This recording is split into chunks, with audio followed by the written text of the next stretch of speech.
ఇచ్చేవాడిని వదిలేసి గొడవలు పెట్టిన కాంగ్రెస్ని ఎందుకు గెలిపించాలి? అందుకు అక్కడ తేడా. దానికి తోడు అభివృద్ధి బాగా జరిగింది, ఎక్కడ ఆగల. కాబట్టి వాళ్ళు వేశారు. రూరల్లో అభివృద్ధి జరిగినప్పుడు 2019లో ఓటేశారు, 18లో. కానీ ఎప్పుడైతే రూరల్లో ఆ గెలుపు తర్వాత అప్పుడేమన్నారు కేసీఆర్, మళ్ళీ రాగానే ఇల్లు ఇస్తానన్నారు, అది మిస్ చేశారు.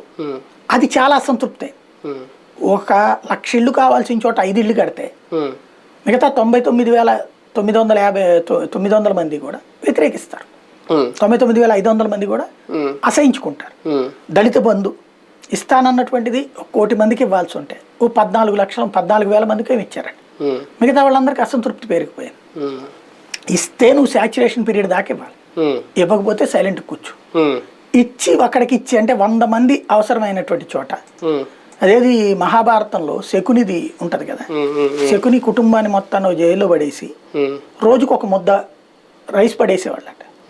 మొదట్లో అది ఎవరు తినాలని కొట్టుకోవడం చూసుకుని పెద్దలందరూ కలిసి, సరే మనం ఇది ఎట్లాగూ వాడు మనల్ని చంపాలనుకుంటున్నాడు, అందరం కలిసి తినేసేసామనుకో రేపు పొద్దున ఎవరో ఒకళ్ళని కొట్టుకుని మనమే చచ్చిపోతాం. అట్లా కాకుండా అందరం కలిసి ఇదిగో నెక్స్ట్ తరం వాడు ఈడున్నాడు శకుని, వీడికి పెడదాం, వీడు మనందరికి అక్షని రోజు వాడికి నూరిపోద్దాం, వాడు రేపు పొద్దున కురువంశాన్ని నాశనం చేయాలనుకున్నాడు.